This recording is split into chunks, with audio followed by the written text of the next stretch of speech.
Good morning, students. Welcome in the class of science. Today we are going to discuss the next topic of chapter number 5. As you know, chapter number 5 is the fundamental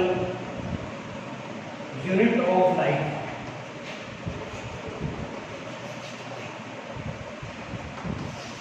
As you know very well, in the last class we were discussing about the discovery of dead cells and living cells.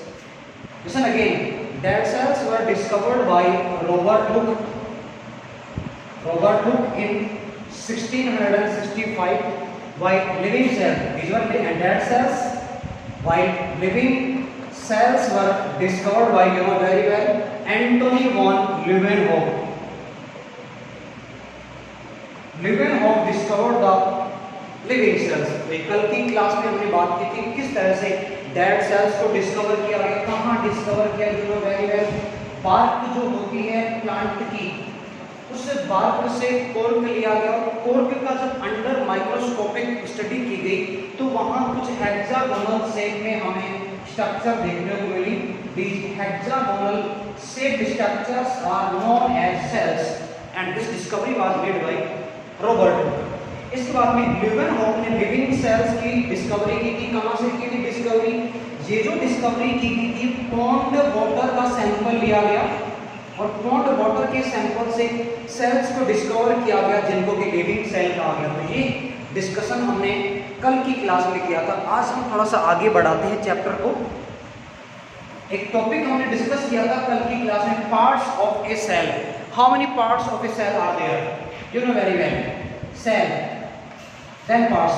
3 parts of a cell are there in each living organism. Basically 3 parts of a cells are there. First and very important part of a cell is known as nucleus, while second part of a cell is known as cell membrane, and third and most important part of a cell, do you know? बताइए आप लोग कैसे बताएंगे? आपकी आवाज में लगाएंगे नहीं, मेरी आवाज आपको जा पाएगी। बताइए कौन सा third part? Third part of cell is known as cytoplasm. तो इस तरह आप देख सकते हैं तीन जो पार्ट आप देख पा रहे हैं, ये एक सेल की स्ट्रक्चर, सेल की डिजाइन, इवन सेल के फंक्शंस को कंट्रोल करते हैं। जैसे कि हम बात करें अगर न्यूक्लियस की, nucleus is the main controlling centre of a cell. Nucleus को चाहे आप बायोलॉजी में पढ़े या फिर आप चाहे केमिस्ट्री वाले पोर्शन में पढ़े, न्यूक्लियस आपको दोनों जगह देखने को मिलेगा। लेकिन हम अगर केमिस्ट्री की बात करते हैं तो वहाँ न्यूक्लियस में प्रोटॉन्स और न्यूट्रॉन्स प्रेजेंट होते हैं, जबकि बायोलॉजी वाले न्यूक्लियस में क्रोमोसोम्स प्रेजेंट होते हैं जो कि जेनेटिकल कैरेक्टर्स को एक जनरेशन से नेक्स्ट जनरेशन में ट्रांसफर करने का काम करते हैं। तो वो अपन डिटेल में डिस्कस करेंगे। अब वन बाई वन हम जो तीनों पार्ट है सेल के, उनको लेके अपन डिस्कशन स्टार्ट करेंगे। Now first of all we will discuss about the nucleus. Nucleus जो कि हमने कहा सेल का कंट्रोलिंग सेंटर है। फर्स्ट ऑफ ऑल डिस्कवरी, जैसे कि हमने बात करी थी चैप्टर नंबर 4 में, न्यूक्लियस का केमिस्ट्री वाला पार्ट हमने लिया, स्ट्रक्चर ऑफ एटम, वहां पे आपने देखा nucleus was discovered by Ernest Rutherford. हम बायोलॉजी की बात करें, यहाँ पे बात करते हैं न्यूक्लियस की डिस्कवरी की। Robert Brown was the scientist who discovered the nucleus of a cell. यानी रॉबर्ट ब्राउन ने सेल के न्यूक्लियस को डिस्कवर किया था। अब हम जरा इसकी स्ट्रक्चर को देखें एक बार, तो किस तरह से नजर आती है स्ट्रक्चर, देखिएगा आप लोग।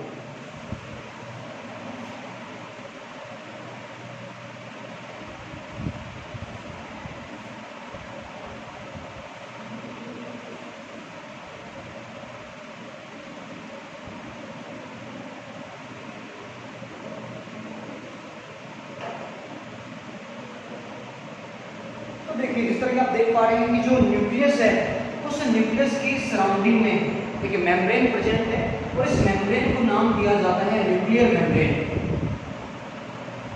This membrane is known as nuclear membrane. Now you can check the nuclear membrane is continuous और डिसकंटीन्यूअस। इट इज डिसकंटीन्यूअस क्योंकि यहाँ गैप आपको दिखाई दे रहे हैं, and these gaps are known as nuclear core.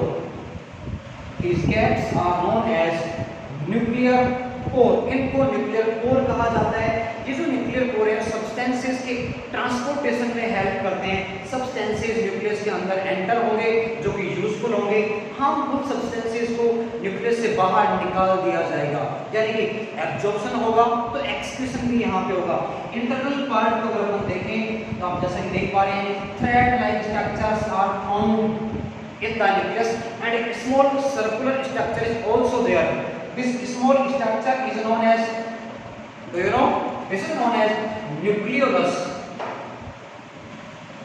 Nucleolus is present inside the nucleus, while these thread-like structures are known as, do you know these thread-like structures are known as, do you know, these are known as chromatin network.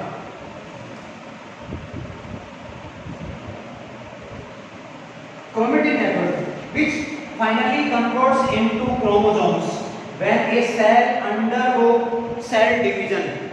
When a cell undergoes cell division, then chromatin network converts into chromosomes, which plays a major role in the sexual reproduction during the transfer of gametes from one generation to the next with the help of genes, because genes are present on the chromosome. Simple words में आप सुनिएगा, हमने कहा nucleus के अंदर कुछ thread like structures present हैं और इन थ्रेड लाइक स्ट्रक्चर को हम कह रहे हैं क्रोमेटिन नेटवर्क। कई बार हम इनको क्रोमेटिन लैटिस भी कह देते हैं, लैटिस का मतलब नेटवर्क से ही है, लेकिन ये स्ट्रक्चर क्रोमोसोम में कन्वर्ट हो जाती है। कब ऐसा होगा? When cell enters in the cell division. और कब सेल में सेल डिवीजन होगा? जब किसी लिविंग ऑर्गेनिज्म की बॉडी की क्या होगी? ग्रोथ। ध्यान दीजिएगा, ग्रोथ प्लांट्स में भी होती है तो एनिमल्स में भी ग्रोथ देखने को मिलती है। Baby, new born baby size में छोटा है, जैसे जैसे उसकी एज इंक्रीज होती चली जाती है उसमें ग्रोथ होती चली जाती है, साइज इंक्रीज होती चली जाती है। हमने सीड बीज हमने बोया, उसमें जर्मिनेशन हुआ, प्लांट लेट बना, वही प्लांट लेट बाद में या तो हर्ब बनेगा या श्रब बनेगा या फिर वो ट्री में कन्वर्ट हो जाएगा। मतलब ग्रोथ वहां भी होनी है, ये प्लांट्स में भी होगी। तो प्लांट्स के साथ साथ जो एनिमल्स होते हैं वो भी ग्रोथ शो करते हैं, और ग्रोथ के लिए रेस्पॉन्सिबल कौन है? ग्रोथ कब होगी? जब होगा सेल डिवीजन। हालांकि ये भी टॉपिक अपन आगे डिटेल में डिस्कस करेंगे कि सेल डिवीजन 2 टाइप के होते हैं, mitotic cell division and meiotic cell division. Mitotic cell division takes place during the growth. जब ग्रोथ होनी है तो नंबर ऑफ सेल्स इंक्रीज होंगे, 1 से बनेंगे 2 सेल, 2 से 4, कंटिन्यूअसली सेल्स का नंबर इंक्रीज होता रहेगा। लेकिन जब सेक्सुअल रिप्रोडक्शन की प्रोसेस होगी उस केस में सेल डिवीजन होगा मेयोटिक, जो कि क्रोमोसोम्स के नंबर को हाफ करेगा, और जब जाइगोट का फॉर्मेशन होगा तो फिर से क्रोमोसोम्स का नंबर डबल हो जाएगा। तो ये बात हमने कही कि जो क्रोमेटिन नेटवर्क है किस तरह से क्रोमोसोम में क्यों कन्वर्ट होगा। अब स्ट्रक्चर अगर हम देखें क्रोमोसोम्स की तो रोड शेप नजर आती है structure. This is simple design of a chromosome in which central part is known as, centre में है, this part is known as centromere. Central part of a chromosome is known as, जैसे कि आप देख पा रहे होंगे, central part of a chromosome is known as centromere. This part is known as centromere. और इसके अलावा दोनों तरफ में जो पार्ट आप देख पा रहे हैं इनको अपन कहते हैं क्रोमेटिड। तो ये हम स्टडी न्यूक्लियस की करें, आपको नजर कहां चलेगी? बिल्कुल कहां नहीं गए, हम यही हैं। ये पार्ट सारा न्यूक्लियस के अंदर ही प्रेजेंट है, जैसे कि आप देख पा रहे हैं। अब बात करते हैं केमिकल कंपोजिशन की। केमिकल कंपोजिशन ऑफ क्रोमोसोम्स, किस किस सब्सटेंस से मिलकर बने हैं आपके क्रोमोसोम्स? तो बेसिकली हम अगर बात करें DNA, RNA and proteins are, DNA, RNA and proteins are present in the chromosomes. You know DNA and RNA, both DNA and RNA both are known as nucleic acids. Why they are known as nucleic acids? देखिए science हम पढ़ रहे हैं तो how and Y का हमें पता होना चाहिए। मैंने कहा तो नहीं मानेंगे आप, हाउ एंड वाई तो मानना पड़ेगा आपको। एसिड कहा because they are acidic in the nature. क्या करेंगे? लिटमस पेपर जो आपका ब्लू वाला है उसको रेड में कन्वर्ट करेंगे, नेचर होगी एसिडिक। बात करें हम न्यूक्लिक, क्यों नाम दिया nucleic? Because they are found in the nucleus. Nucleus में प्रेजेंट नाम दिया गया न्यूक्लिक। एसिडिक नेचर है, लिटमस पेपर का कलर चेंज करेंगे, ब्लू को कन्वर्ट करेंगे रेड में, तो नाम दे दिया हमने उनको अमीनो एसिड। तो ये जानकारी हमने ले ली है कि क्या क्या प्रेजेंट है, डीएनए आरएनए प्रेजेंट है, DNA you know very well deoxyribonucleic acid, while RNA is known as ribonucleic acid. अब जो प्रोटीन्स हैं, हालांकि अपन प्रोटीन्स को कहते हैं building materials of a body. जिस तरह एक हाउस को, मकान को बनाने के लिए क्या चाहिए जानते हैं आप लोग, ईंटें चाहिए होती हैं, सीमेंट भी वहां चाहिए, मेनली ब्रिक्स की रिक्वायरमेंट होती है। ठीक उसी तरह से जब एक बॉडी की स्ट्रक्चर बनानी होती है तो सेल के साथ साथ प्रोटीन्स की भी रिक्वायरमेंट होती है। सेल आप जानते हैं, cell is known as the structure provide करवाती है सेल को, एंड फंक्शनल। कुछ ऑर्गेनिजम्स इस तरह के हैं जहां केवल एक ही सेल प्रेजेंट है। एग्जांपल आप लोग जानते हैं, बताइए जरा। Amoeba, amoeba, bacteria, paramecium, euglena are the unicellular organisms in single cell is present which perform various function. यानी एक सिंगल सेल बहुत सारे फंक्शन परफॉर्म कर रही है, तो वह नेचर एक सेल की होती है। तो इस तरह से हमने देखा कि न्यूक्लियस में क्या क्या प्रेजेंट है, कौन सी स्ट्रक्चर यहाँ प्रेजेंट होती है, उसमें केमिकल कंपोजिशन क्या होगा। फंक्शन की बात हमने स्टार्टिंग में ही कर ली है। What is the function of nucleus? Nucleus controls the all the activities of a cell.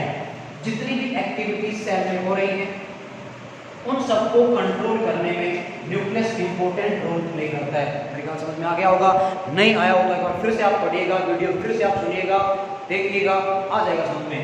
Next topic, cell membrane.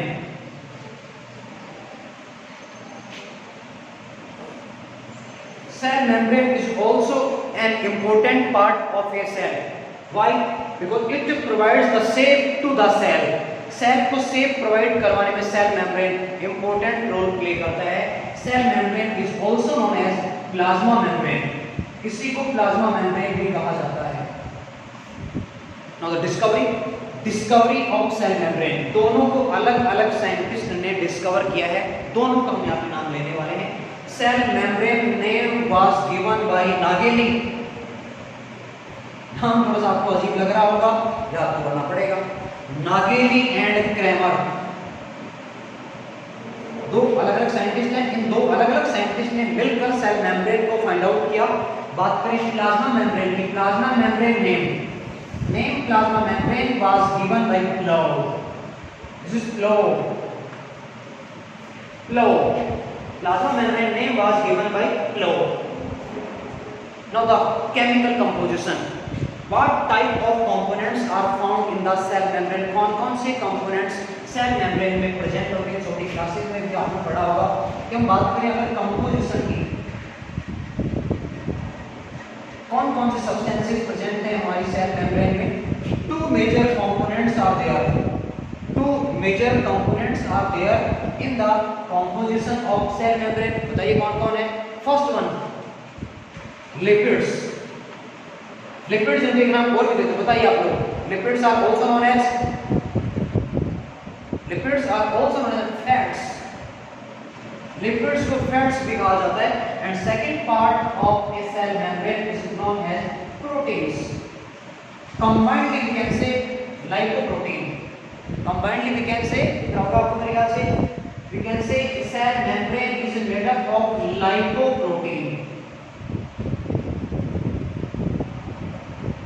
Lipoprotein, it means lipid and proteins are found in the chemical composition of a cell membrane. अब एक बहुत ही important concept cell membrane के लिए, एक और common चीज मैं आपको बता दूं, cell membrane is found in both living organisms, plants as well as animals.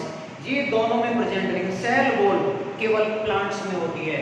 तो याद रखें आप, cell membrane is a common membrane which is found in the plants and animal cells. एक और इंपॉर्टेंट चीज देखिए, सेल मेम्ब्रेन के जो फंक्शन की बात करते हैं, मेन फंक्शन इसका आता है ट्रांसपोर्टेशन।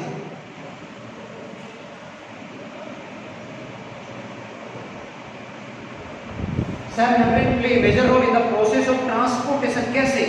जिन सब्सटेंसेस की रिक्वायरमेंट है सेल को अंदर इनहेल कर लिए जाते हैं, और जिनकी रिक्वायरमेंट नहीं है, जो टॉक्सिक सब्सटेंसेस हैं, जो पॉइजनस सब्सटेंसेस हैं, उनको सेल के बाहर डिस्चार्ज करने में सेल मेम्ब्रेन अपना रोल प्ले करती है, because it is also a discontinuous membrane. हम अगर सेल मेम्ब्रेन स्ट्रक्चर को देखें तो वहां पर भी हमें कुछ गैप नजर आते हैं, कुछ पोर नजर आते हैं। इन पोर की हेल्प से कुछ सब्सटेंसेस हैं वो इन और आउट होते रहते हैं कंटिन्यूअसली। अभी इन और आउट की जो प्रोसेस इसको एक नाम दिया जाता है and this process is known as osmosis. Actually osmosis diffusion की तरह ही है पर डिफरेंस है। एक टर्म आप जानते हैं diffusion, you know diffusion, the transportation, the transfer, the movement, the transfer of substances from their higher concentration to lower concentration is known as diffusion। जैसे हमने रूम में सेंट स्टिक जलाई अगरबत्ती, तो स्टार्टिंग में उसका जो स्मोक है एक साइड में रहेगा, स्लोली स्लोली जो स्मोक पूरे रूम के अंदर क्या होता चला जाएगा, डिस्ट्रीब्यूट होता चला जाएगा। एक टाइम ऐसा आएगा कि जब जो स्मोक है उसकी क्वांटिटी पूरे रूम में कैसी हो जाएगी, इक्वल हो जाएगी, सेम हो जाएगी। तो वो तो प्रोसेस है डिफ्यूजन, डायरेक्टली पार्टिकल्स मूव कर रहे हैं। लेकिन ऑस्मोसिस में क्या होगा, पार्टिकल्स मेम्ब्रेन की हेल्प से ट्रांसफर होंगे। ये मेम्ब्रेन है, मेम्ब्रेन से बाहर जा रहे हैं, मेम्ब्रेन से अंदर आ रहे हैं, मेम्ब्रेन की हेल्प से डिफ्यूजन होता है। सुनिएगा ध्यान से आप, डिफ्यूजन की डेफिनेशन हमने ले ली है। Now the definition of osmosis, the transfer of particles from their higher concentration to lower concentration with the help of a membrane is known as osmosis। अगर मेम्ब्रेन की हेल्प से ट्रांसपोर्टेशन होगा तो उसको हम कहते हैं ऑस्मोसिस। अब ऑस्मोसिस के भी दो टाइप होते हैं, एक्सोस्मोसिस, एंडोस्मोसिस। उसकी अलग अलग कंडीशंस को, सिचुएशंस को हम कल की क्लास में बात करेंगे। That's all for today, thank you so much.